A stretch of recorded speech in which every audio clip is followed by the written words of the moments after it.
للاقتداء والاهتداء سلام إلى قيام الساعة من اتبع الهدى أما بعد فأعوذ بالله من الشيطان الرجيم بسم الله الرحمن الرحيم قل من يرزقكم من السماء والأرض من يملك السمع والأبصار صدق اللہ العظیم۔ محترم حاضرین، عزیز بزرگوں اور بھائیوں، آج ہم نے جو قرآن حکیم کا حصہ نماز میں سنا ہے، 11ویں پارے کا دوسرا نصف سورہ یونس، 12واں پارہ مکمل جس میں سورہ ہود اور سورہ یوسف کا پہلا حصہ ہے، یہاں سے سورہ یونس سے قرآن حکیم کی صورتوں کا یہ دوسرا سیٹ شروع ہوتا ہے، جن کو لوامیر کہا جاتا ہے۔ ان کے شروع میں الف لام میم کا لفظ آیا ہے۔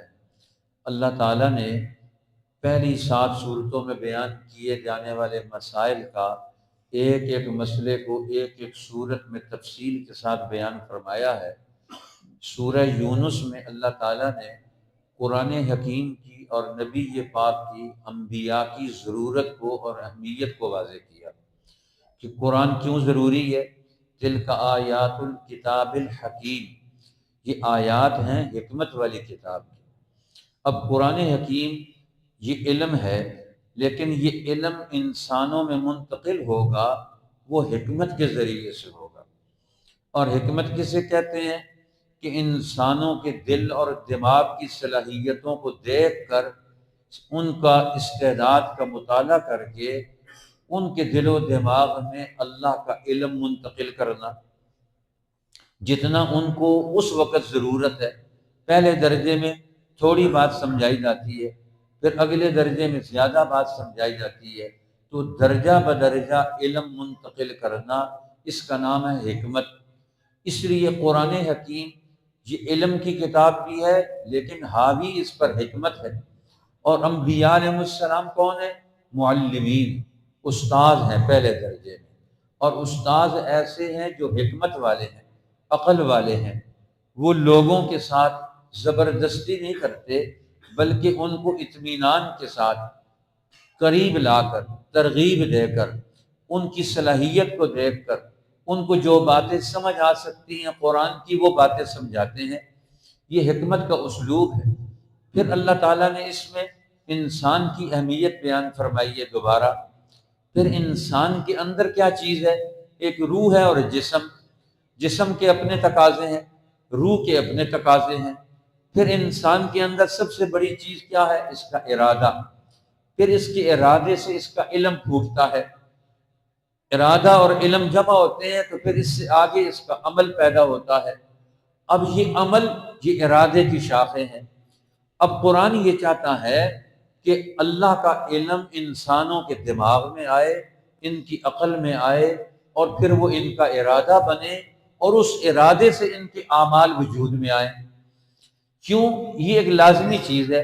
جو عمل کریں گے وہی عمل، اس کا نتیجہ واپس آئے گا۔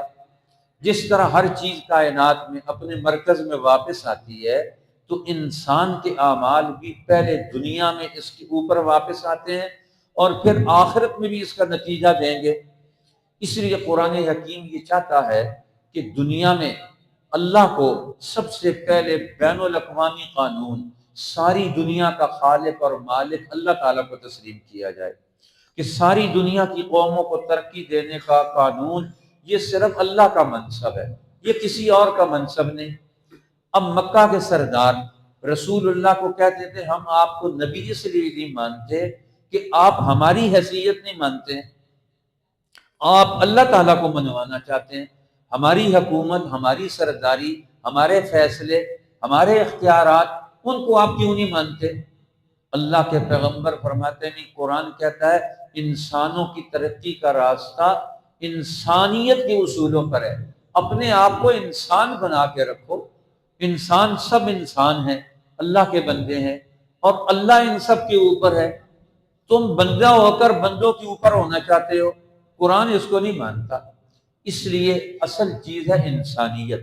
انسانیت، انسان کو انسانیت سمجھنی چاہیے۔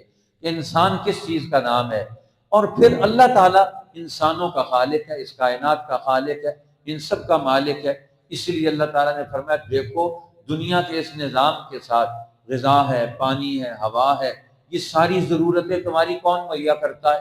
یہ تو اللہ تعالیٰ مہیا کرتا ہے۔ قل من یرزقکم من السماء والارض، تمہیں کون زمین و آسمان سے روزی دیتا ہے، پانی برساتا ہے؟ من یدبر الامر، یہ کائنات کا سارا نظام، اس کو مربوط شکل دے کر ایک نتیجہ خیز عمل تک پہنچایا ہے اللہ تعالیٰ نے، اور پھر اس سے تمہیں غذا ملتی ہے۔ اب تم اللہ کا انکار کر کے اپنے غذائی نظام کا انکار کرتے ہو، اپنے وجود اور جسم کا انکار کرتے ہو، یہ تو تمہارے اندر تضادات ہیں۔ اس لیے اللہ تعالیٰ نے فرمایا اب قرآن یہ اللہ کی کتاب ہے۔ اب ہر نبی آ کر پیغمبر کیا سمجھاتے ہیں؟ قرآن اللہ کی کتاب ہے۔ اب اس اللہ کی کتاب کا مقصد کیا ہے؟ انسان کے دل و دماغ کو بدلنا، اس کے اندر شعور اور عقل اور ارادہ پیدا کرنا، صحیح علم اور ارادہ پیدا کرنا۔ اس لیے یہ قرآن کو تم اللہ کی کتاب نہیں سمجھتے ہو۔ ہم یقولون افطرا، وہ کہتے ہیں یہ قرآن نبی خود گھڑ کے آیا، اور میں قل فأتوا بسورۃ من مثلہ، اگر میں قرآن گھڑ کے لے آئے تم بھی گھڑ کے لے آؤ۔ اب میں نے تھوڑے عرصے میں قرآن کی ایک جماعت پیدا کر دی، جس جماعت نے دنیا کا یہ عملی نظام بدل دیا۔ تم بھی قرآن اپنی جیسی کتاب، اپنا کوئی قانون بنا کر ایسا تربیت یافتہ کیڈر تیار کر کے لاؤ، ایسی جماعت تیار کر کے لاؤ جو یہ کام کرے۔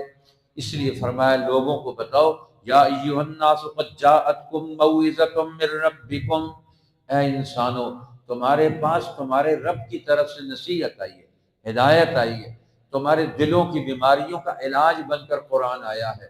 اس لیے وَنُنَزِّلُ مِنَ الْقُرْآنِ مَا هُوَ شِفَاء، ہم نے قرآن میں شفا نازل کی ہے، تمہارے دلوں کی بیماریوں کا علاج، تمہاری کمزوریوں کا علاج ہم نے اتارا ہے۔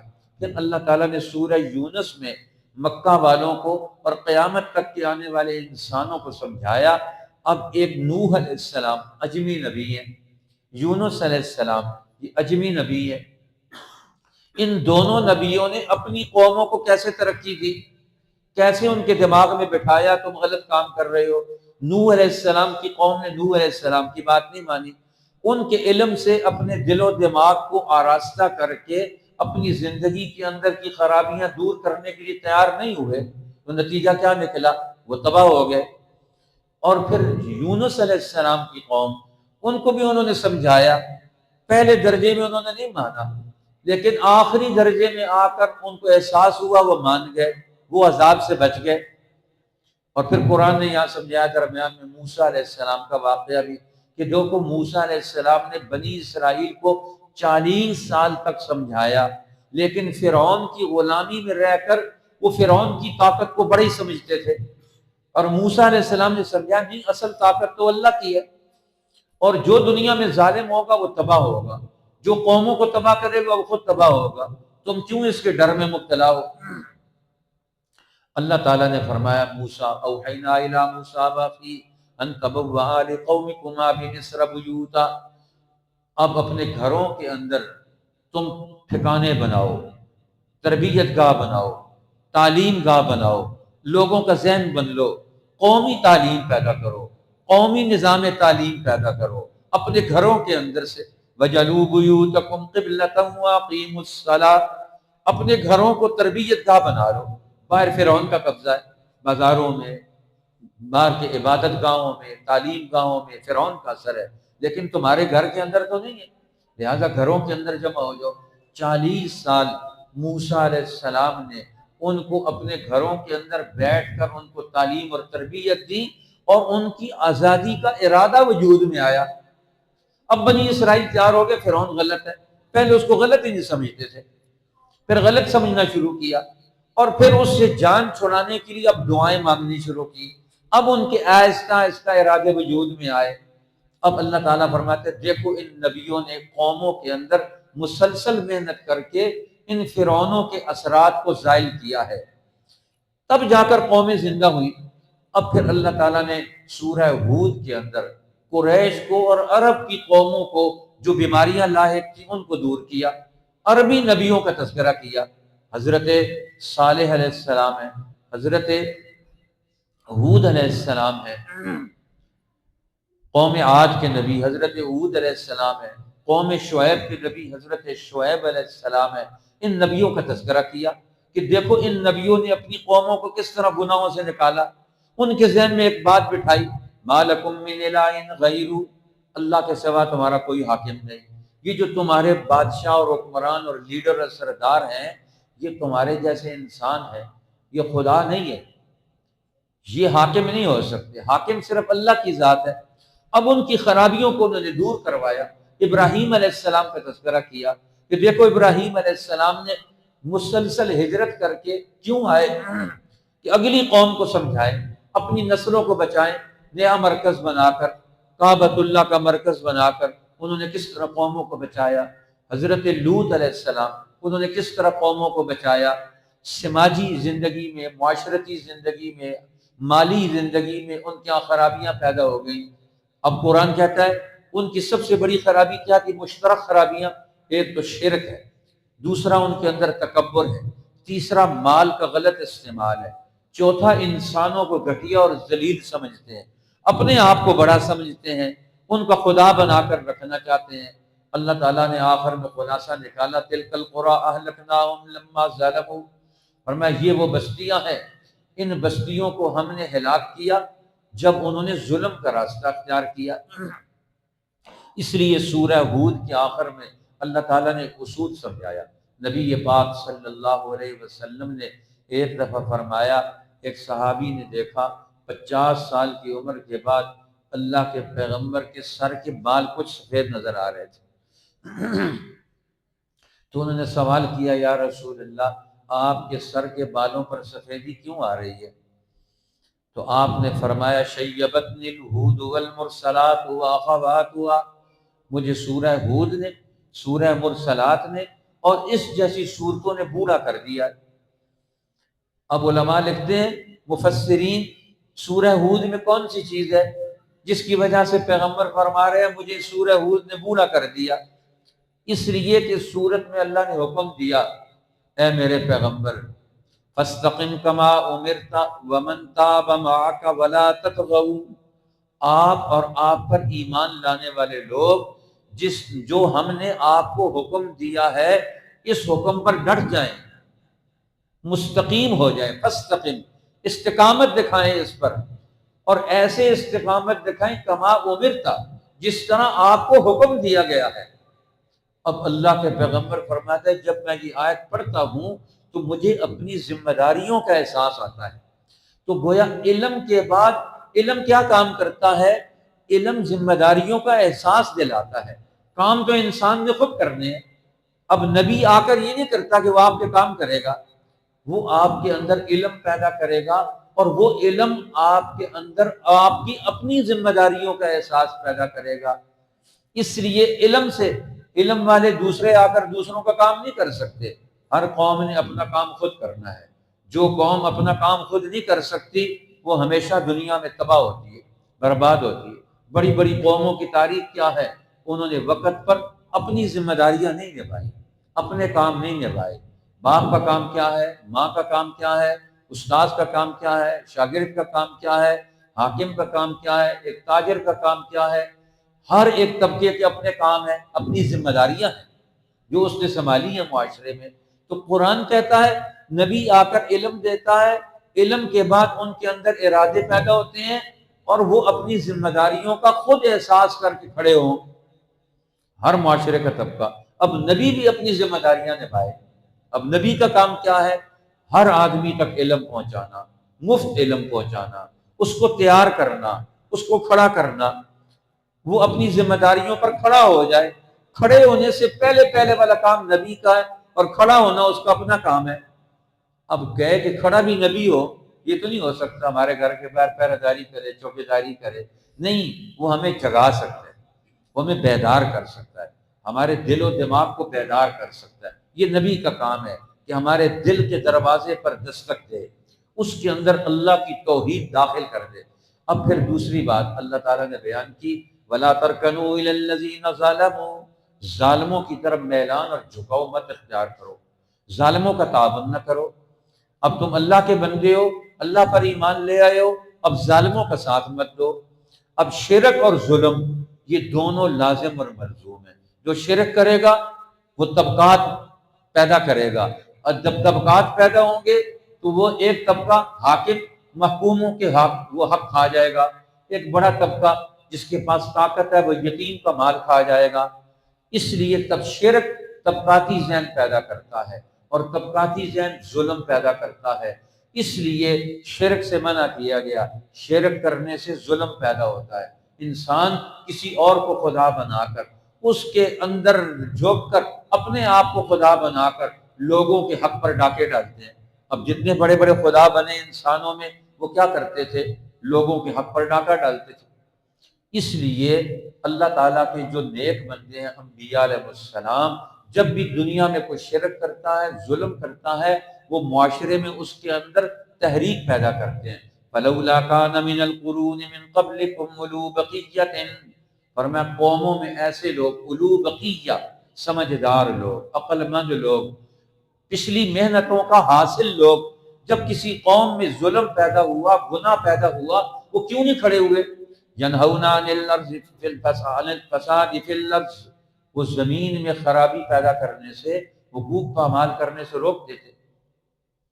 پھر اللہ تعالیٰ نے اس سورت کے آخر میں یہ بھی فرمایا ما کان ربک لیہلک القری بظلم واہلھا مصلحون، دنیا میں کسی قوم پر عذاب کیوں آتا ہے؟ ان کے ظلم کرنے کی وجہ سے آتا ہے، شرک اور عقیدہ بدلنے سے، خراب ہونے سے نہیں آتا، اس کی سزا آخرت میں ہے۔ جب تک انصاف کرتے ہیں، حق ایک کو، ہر ایک کو اس کا حق دلاتے ہیں، وہ کامیاب ہوتے ہیں، دنیا میں عذاب نہیں آتا۔ اللہ تعالیٰ انصاف کرنے والی قوم کو چاہے وہ کافر ہی کیوں نہ ہو ہلاک نہیں کرتا۔ اس لیے حضرت علی رضی اللہ تعالیٰ عنہ کا قول ہے الملک یبقی مع الکفر ولا یبقی مع الظلم، ملک کفر کے ساتھ تو چل سکتی ہے حکومت اور سیاست، ظلم کے ساتھ نہیں چل سکتی۔ جب مسلمان ظالم ہوگا اللہ کی مدد اس سے ہٹ جائے گی، کافر عدل کرے گا دنیا میں اللہ تعالیٰ اس کو مدد دے گا، اس مسلمان کو مدد نہیں دے گا۔ دنیا میں مدد آتی ہے انصاف کی بنیاد پر، وَأَهْلُهَا مُصْلِحُونَ، اور وہاں کے رہنے والے انصاف کرتے ہوں۔ علامہ قاضی ثناء اللہ پانی پتی نے تفسیر مظہری لکھی اور اس میں طبرانی کی روایت نقل کی، اہلھا مصلحون کی، اہلھا ینصف بعضهم بعضا، کہ وہاں لوگ ایک دوسرے کے ساتھ انصاف کرتے ہیں۔ یہ ہے اصل اصلاح۔ ہمارے یہاں لوگوں نے اصلاح کا اپنا معنی لیا ہوا ہے۔ قرآن کی اصطلاح میں اصلاح کیسے کہتے ہیں؟ انصاف کرنے کو، کہ لوگوں میں انصاف قائم ہو جائے، عدل قائم ہو جائے، ہر ایک کو اس کا حق مل جائے۔ اب پھر اللہ تعالیٰ نے سورہ یوسف میں بیان کیا واقعات، حضرت یوسف علیہ السلام کا واقعہ پورا صرف ایک سورت کے اندر بیان کر دیا۔ اب اس سورت میں نبی اکرم صلی اللہ علیہ وسلم کو ابتدا سے لے کر آخر تک جن مرحلوں سے گزرنا ہے، نبوت محمدی کو جن جن مراحل سے گزرنا ہے، ان سارے مرحلوں کو یوسف علیہ السلام کے قصے میں اللہ تعالیٰ نے بیان کر دیا، اور اس کے شروع میں فرمایا یہ احسن القصص، سب سے بہترین قصہ ہے۔ ہمارے یار لوگوں نے بہترین قصہ بنا دیا، اس میں یوسف اور زلیخا کے عشق کا قصہ ہے اس لیے یہ خوبصورت قصہ ہے۔ نہیں، قرآن کہتا ہے کہ یوسف علیہ السلام کے واقعے سے نبی اکرم صلی اللہ علیہ وسلم کی پوری زندگی مکمل طور پر منطبق ہوتی ہے۔ جن مراحل سے وہ گزرے ہیں انہی مرحلوں سے آپ کو بھی گزرنا پڑے گا۔ یوسف علیہ السلام کے بھائیوں نے آپ کے ساتھ حسد کیا، آپ کے بھائی بھی آپ کے ساتھ حسد کریں گے، جس طرح وہ ان کے لیے رکاوٹ بنے، اسی طرح یہ لوگ بھی قریش والے آپ کے لیے رکاوٹ بنیں گے۔ جس طرح انہوں نے یوسف علیہ السلام کو ماں باپ اپنے گھر وطن سے نکالا، یہ بھی آپ کو نکالیں گے۔ لیکن جس طرح یوسف علیہ السلام کے بھائی آخر میں مجبور ہو کر ان کے سامنے جھک گئے، اسی طرح قریش بھی آپ کے سامنے جھک جائیں گے۔ پورا واقعہ، جس طرح یوسف علیہ السلام نے اپنے بھائیوں کو معاف کر دیا، رسول اللہ نے بھی مکہ فتح کرنے پر اپنی قوم کے لوگوں کو جنہوں نے نبی کی مخالفت کی تھی اب توبہ کر لی، ان کو معاف کر دیا۔ یہ پورا واقعہ اسی پر منطبق ہے۔ لیکن اس واقعے کے اندر بنیادی چیز کیا ہے کہ یوسف علیہ السلام کو اللہ تعالیٰ نے ایک گاؤں کی زندگی سے نکال کر مرحلہ وار ترقی دے کر بادشاہ وقت کے گھر میں غلام بنا کر وہاں سے سارے طور طریقے، علم نبوت کا تھا اور تجربہ مصر کی حکومت کا تھا۔ نبوت کا علم ہو، تجربات جدید دنیا کے ہوں، تو قرآن کہتا ہے وہ ترقی کر جاتی ہے وہ قوم۔ اب یوسف علیہ السلام کے پاس نظریہ ابراہیم علیہ السلام کا، اسحاق علیہ السلام کا، یعقوب علیہ السلام کا تھا۔ بنیادی تعلیم اور تربیت وہ تھی، ایک گاؤں کے اندر پلے ہے، لیکن وہاں جا کر ان کی صلاحیتوں کا اظہار کہاں ہوا؟ مصر میں۔ اور مصر کو انہوں نے فتح کیا۔ اور مصر کو انہوں نے فتح کیسے کیا؟ علم کی بنیاد پر، حکمت کی بنیاد پر۔ لڑائی لڑ کر نہیں کیا، جنگ لڑ کر نہیں کیا، اپنا علمی کمال، اخلاقی کمال، اپنی محنت، اپنا صبر، اپنی استقامت دکھائی اپنے نظریے پر۔ کوئی ان کو جھکا نہیں سکا، کوئی خرید نہیں سکا، کوئی ان کو دبا نہیں سکا۔ یوسف علیہ السلام کو چھوٹا سا بچہ اکیلا مصر میں آیا، غلام بن کر آیا، اور کسی سے مرعوب نہیں ہوتا۔ وہاں انہوں نے وقت گزارا، نظریہ ان کا اپنا ہے، دین ان کا اپنا ہے، چھوٹی سی عمر میں وہاں پہنچے ہیں، کسی چیز سے مرعوب نہیں ہوئے۔ دیکھو اللہ نے ان کو اندر علم کون سا تھا؟ وَيُعَلِّمُكَ مِن تَأْوِيلِ الْأَحَادِيثِ، ان کو تعویل الاحادیث کا علم دیا۔ تعویل الاحادیث کیا ہے؟ تمام واقعات کی کڑیاں ملا کر نتیجے تک پہنچ جانا، اس کو تعویل الاحادیث کا علم کہتے ہیں۔ اور اس کا دوسرا نام ہے علم سیاست۔ سیاست میں بھی کیا ہوتا ہے؟ واقعات کی کڑیاں ملائی جاتی ہیں، واقعات کی کڑیاں ملا کر آپ نتیجے تک پہنچ جاتے ہیں۔ ایک واقعہ ادھر ہوا، ایک واقعہ ادھر ہوا، ایک ادھر ہوا، ایک ادھر ہوا، ان سارے واقعات کو جمع کریں گے، اس کا نام ہے تعویل الاحادیث، خوابوں کی تعبیر کا علم۔ اب خوابوں کی تعبیر، خواب انسان کے خیال میں آیا اور دیکھی چیز اس نے باہر ہے، باہر کی چیز کو اور اس کے خواب کو آپس میں اس طرح ملایا جائے کہ نتیجہ صحیح نکل کر آئے۔ یہ ایک بہت عمدہ چیز ہے کہ انسان واقعات اور حالات سے اگلے دور کا، مستقبل کا پورا نقشہ تیار کر لے۔ یہ سب سے بڑی بات ہے کہ ہر واقعہ، ہر خواب وہ انسان کو کہاں سے کہاں پہنچاتی ہے۔ اب یوسف علیہ السلام کتنی اونچی خواب دیکھی انہوں نے دیکھا کہ میں نے 11 ستارے، سورج اور چاند مجھے سجدہ کر رہے ہیں۔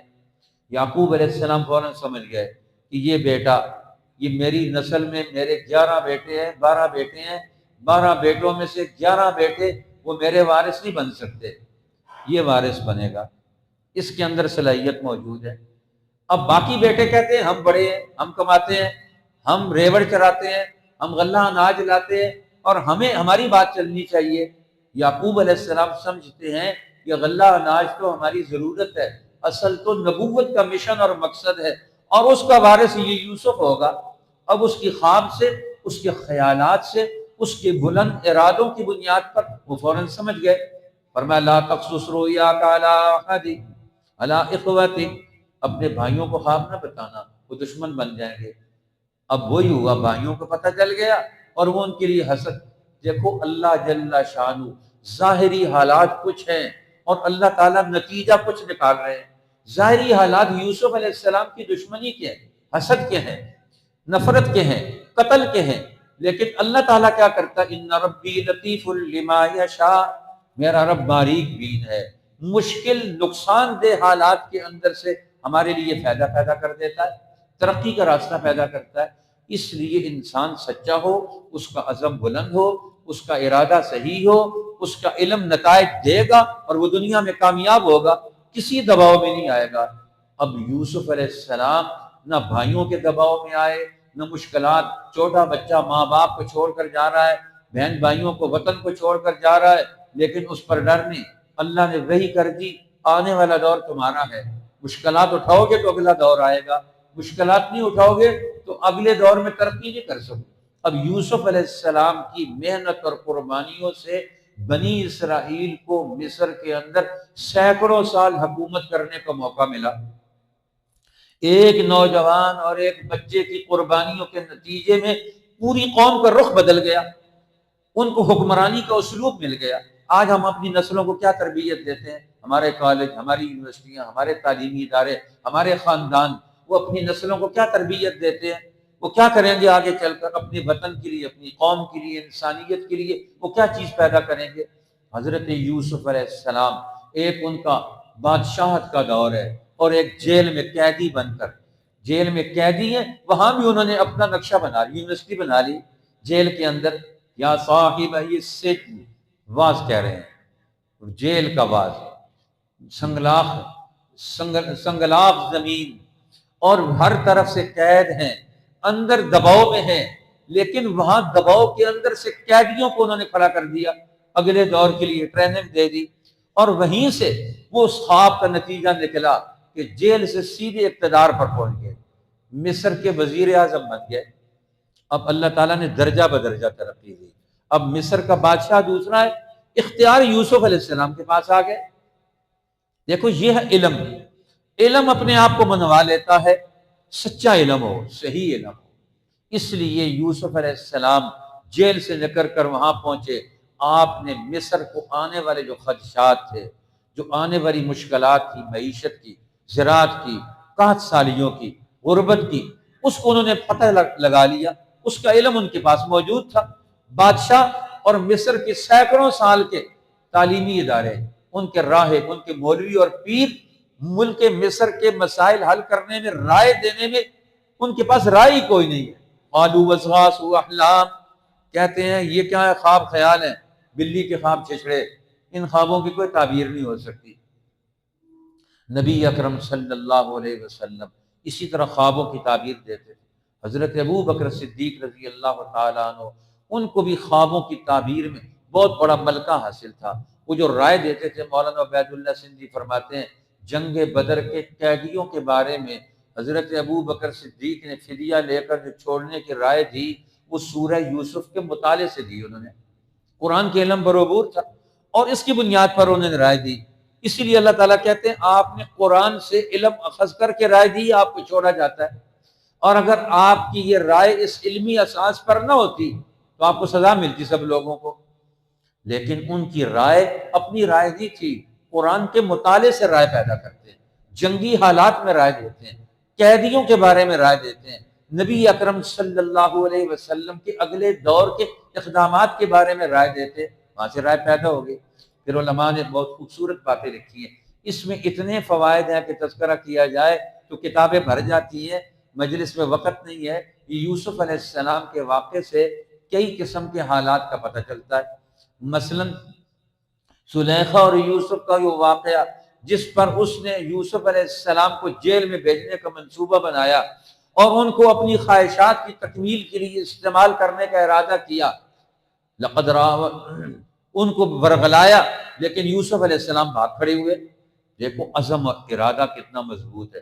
اب دروازے بند ہیں، گناہ کا ماحول پورا موجود ہے، لیکن یوسف علیہ السلام کا وہاں ارادہ کسی دباؤ میں نہیں آتے ہیں، خواہشات کے دباؤ میں، نفسانی دباؤ میں نہیں آتے ہیں، بلکہ ان کے اوپر صحبت نبوت، یعقوب علیہ السلام کا وہ خیال باطنی جو روح کی شکل میں، سر کی شکل میں ان کے اندر چھپا ہوا تھا، اس نے ان کو حاوی کر دیا، یہاں سے نکلو۔ اب جو دوڑے تو ان کے ارادے کے سامنے دروازے کھلتے چلے گئے، سارے دروازے کھل گئے۔ اب وہ دروازے کہاں سے کھل رہے ہیں؟ بند دروازے ارادے اور عزم سے کھلتے ہیں۔ آج ہم ہاتھ پہ ہاتھ رکھ کے بیٹھے ہیں، کچھ بھی نہیں ہو سکتا۔ کیوں نہیں ہو سکتا؟ انسان کرنا چاہے تو سب کچھ ہو سکتا ہے، نہ کرنا چاہے تو کچھ بھی نہیں ہو سکتا۔ 75 سال ہماری قوم نے گزار دیے، کچھ بھی نہیں کیا، اور اگر آج کچھ کرنے کا ارادہ کر لیں تو قرآن کہتا ہے بند دروازے کھل سکتے ہیں۔ حضرت یوسف علیہ السلام بھاگے، جیسے ہی انہیں قدم اٹھائے دروازے کھل گئے۔ آج ہم قدم ہی نہیں اٹھاتے، پہلا قدم اٹھانے کے لیے ہماری قوم تیار نہیں ہے۔ ایک مہینہ رمضان کا وہ مستقل مزاجی سے 5 نمازیں اور پوری تراویح کی نماز ایک جگہ اول سے آخر تک پڑھے، 20 دن کھڑے نہیں ہو سکتے ہیں۔ کہیں سے کسی کا کام نکلتا ہے، کہیں سے کسی کا کام نکلتا ہے، ادھر ادھر ہو جاتے ہیں۔ ایک مہینہ پورا نہیں گزار سکتے ہیں تعلیم اور تربیت کا، نتائج کہاں سے آئیں گے؟ دوسرا اللہ تعالیٰ نے واقعہ بیان کیا، کہتے ہیں بھائی روتے ہوئے آئے، جاءوا اباہم عشاء یبکون، عشاء کے وقت روتے ہوئے آئے، ہمارے بھائی کو بھیڑیا کھا گیا۔ اب یعقوب علیہ السلام نے کہا کیا دلیل ہے بھیڑیا کھا گیا؟ کہنے لگے یہ کرتا، وہ دمبا ذبح کیا، اس کا خون لگا کے لے آئے کہ بھائی کو بھیڑیا کھا گیا اور رو رہے ہیں۔ اور کہتے ہیں آپ ہماری بات نہیں مانیں کہ ہیں ہم سچے بڑے، جی ہم سچے ہیں لیکن بھائی کو بھیڑیا کھا گیا یوسف علیہ السلام کو۔ انہوں نے کہا کرتا دیکھا یعقوب علیہ السلام نے اٹھا کر، کرتا تو ٹھیک تھا، انہوں نے کہا یہ آکسفورڈ یونیورسٹی کا تربیت یافتہ بھیڑیا تھا، اندر سے آدمی کو نکال کے کھا گیا، اور کرتا بھی نہیں پھٹا، ایک پھٹن کا نشان بھی اس کے اوپر نہیں ہے۔ یعقوب علیہ السلام سمجھ گئے معاملہ کچھ اور ہے۔ اب دیکھو یہاں گھر اور خاندان کو بھی بچانا ہے۔ اب یعقوب علیہ السلام اگر طیش میں آتے، غصے میں آتے، سمجھ گئے کرتوت انہی کا ہے، لیکن اب اگر میں ان کے خلاف کوئی اقدام کروں گا تو خاندان ٹوٹ جائے گا، یہ بکھر جائیں گے، ضائع ہو جائیں گے، نبی کے مقابلے میں آ جائیں گے نا، ایک باپ ہے اور دوسری طرف نبی ہے۔ اس لیے حضرت یعقوب علیہ السلام نے خاندانی نظام کو بچانے کے لیے اپنے اوپر وار برداشت کیا، فصبر جمیل واللہ المستعان علی ما تصفون۔ اب میں صبر کروں گا، آنے والا دور بتائے گا تم غلط کہہ رہے ہو، اللہ بتائے گا جو تم بیان کر رہے ہو جھوٹ ہے، اب میں صبر کروں گا۔ ایک وقت آیا کہ انہیں اپنی غلطی کا 40 سال کے بعد جا کر احساس ہوا ہم نے غلطی کی ہے۔ وہ بڑا آسان سمجھتے تھے کہ ادھر غلطی کریں گے، قتل کریں گے، بعد میں توبہ کر لیں گے۔ ہمارا نظریہ بھی ہے، پہلے غلط کام کرو، گناہ کرو، مال ہڑپ کرو، پھر توبہ کر لیں گے، حج کرنے جائیں گے، عمرے کریں گے، سارے گناہ معاف ہو جائیں گے، اتنا قوم کا مال کھایا ہوا ہے۔ تو وہ کہتے ہیں توبہ آسان نہیں ہے۔ دو نبی ان کے لیے دعا مانگتے رہے، یعقوب علیہ السلام، یوسف علیہ السلام، 40 سال تک ان کے لیے سر سجدے میں رکھ کر استغفار کرتے رہے، یا اللہ ان کو توبہ کی توفیق دے دے۔ 40 سال کے بعد ان کو توبہ کی توفیق ملی۔ وہ کہتے تھے کہ ہم ابھی کرو، پھر اس کے بعد ہم نیک بن جائیں گے، اچھے بن جائیں گے، سارے اچھے کام کریں گے۔ ایسا نہیں ہوتا۔ پھر قرآن نے یہ بھی سمجھایا کہ ہر رونے والا سچا نہیں ہو سکتا۔ روتے ہوئے آئے حضرت ہمارے خلافت راشدہ کے دور میں قاضی شریح گزرے ہیں، ان کے پاس ایک عورت آئی، اپنا مسئلہ لے کر رو رہی تھی۔